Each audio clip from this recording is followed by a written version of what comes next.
1925 April 11 ಮತ್ತು 12ನೇ ತಾರೀಕಿಗೆ 100 ವರ್ಷದ ಈ ಸಂಭ್ರಮಾಚರಣೆಯಲ್ಲಿ ಕಾಂಗ್ರೆಸ್ ಪಾರ್ಟಿ ಮಹಾತ್ಮ ಗಾಂಧಿಯವರ 100 ವರ್ಷದ ಕಾರ್ಯಕ್ರಮವನ್ನು ಮಾಡಿದ್ದಾರೆ.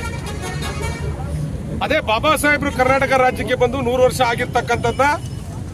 ನಿಪ್ಪಾಣಿಯ ಶಾಸಕಿಯಾದಂಥ ಶಶಿಕಲಾ ಜೊಲ್ಲೆ ಅವರು ವಿಧಾನಸಭೆಯಲ್ಲಿ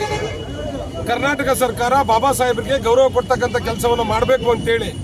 ಒತ್ತಾಯ ಮಾಡಿದ್ರೂ ಕೂಡ ಕಾಂಗ್ರೆಸ್ ಸರ್ಕಾರ ಬಾಬಾ ಸಾಹೇಬ್ ಅಂಬೇಡ್ಕರ್ನ ಕಡೆಗಣನೆ ಮಾಡಿರ್ತಕ್ಕಂಥದ್ದು ನಾವೆಲ್ಲರೂ ಕೂಡ ನೋಡಿದ್ದೀವಿ. ಆದರೆ ಭಾರತೀಯ ಜನತಾ ಪಾರ್ಟಿ ಯಾವುದೇ ಚುನಾವಣೆಗಳಿಲ್ಲ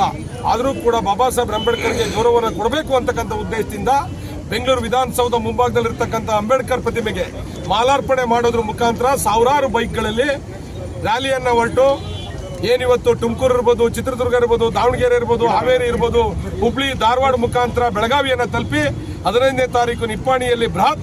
ಸಮಾವೇಶವನ್ನು ಮಾಡೋದ್ರ ಮುಖಾಂತರ ಬಾಬಾ ಸಾಹೇಬ್ ಅಂಬೇಡ್ಕರ್ಗೆ ಗೌರವವನ್ನು ಕೊಡ್ತಾ ಇರ್ತಕ್ಕಂಥ ಕೆಲಸವನ್ನು ಮಾಡ್ತಾ ಇದ್ವಿ. ತಮ್ಮೆಲ್ಲರಿಗೂ ಕೂಡ ಗೊತ್ತಿರೋ ರೀತಿಯಲ್ಲಿ ಪ್ರಧಾನಮಂತ್ರಿ ನರೇಂದ್ರ ಮೋದಿ ಅವರು ಬಾಬಾ ಸಾಹೇಬ್ ಅಂಬೇಡ್ಕರ್ ಅವರು ದೀಕ್ಷೆ ತಗೊಂಡಿರ್ತಕ್ಕಂಥ ಜಾಗ ಇರ್ಬೋದು, ವಿದ್ಯಾಭ್ಯಾಸ ಮಾಡಿರ್ತಕ್ಕಂಥ ಜಾಗ ಇರ್ಬೋದು, ಅವ್ರು ವಾಸ ಇದ್ದಂಥ ಮನೆ ಇರ್ಬೋದು, ಅವ್ರ ಕೊನೆ ಕ್ಷಣಗಳನ್ನ ಕಳೆದಂಥ ಮನೆ ಇರ್ಬೋದು, ಎಲ್ಲವನ್ನು ಕೂಡ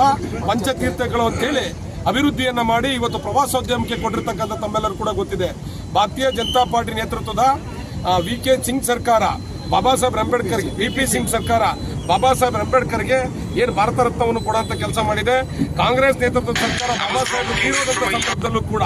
6 ಅಡಿ 3 ಅಡಿ ಜಾಗವನ್ನು ದೆಹಲಿಯಲ್ಲಿ ಕೊಡದಲೇ ಬಾಂಬೆಯಲ್ಲಿ ಇರ್ತಕ್ಕಂಥ ಸಮುದ್ರ ತೀರದಲ್ಲಿ ಅನಾಥ ಶವಗಳನ್ನ ಸಂಸ್ಕಾರ ಮಾಡಿದ ರೀತಿಯಲ್ಲಿ ಶವ ಸಂಸ್ಕಾರ ಆಗಿದೆ. ಇದಕ್ಕೆ ಮುಖ್ಯ ಕಾರಣ ಯಾರು ಅಂತ ಹೇಳಿದ್ರೆ ಕಾಂಗ್ರೆಸ್ ಪಕ್ಷ ಅಂತ ನೇರವಾಗಿ ಆರೋಪವನ್ನು ಮಾಡ್ತಾ ಈ ಒಂದು ಶುಭ ಸಂದರ್ಭದಲ್ಲಿ ಉಪಸ್ಥಿತರಿರ್ತಕ್ಕಂಥ ನಮ್ಮ ಪಕ್ಷದ ಎಲ್ಲ ತಾಲೂಕು ಅಧ್ಯಕ್ಷಗಳಿರ್ಬೋದು, ಜಿಲ್ಲಾ ಅಧ್ಯಕ್ಷಗಳಿರ್ಬೋದು, ನಮ್ಮ MLC ಆದಂಥ ಚಿದಾನಂದ ಅವರು ಇರ್ಬೋದು, ಅನಿಲ್ ಅವರು ಇರ್ಬೋದು, ನಮ್ಮ ಪಕ್ಷದ ಎಲ್ಲ ಪದಾಧಿಕಾರಿಗಳು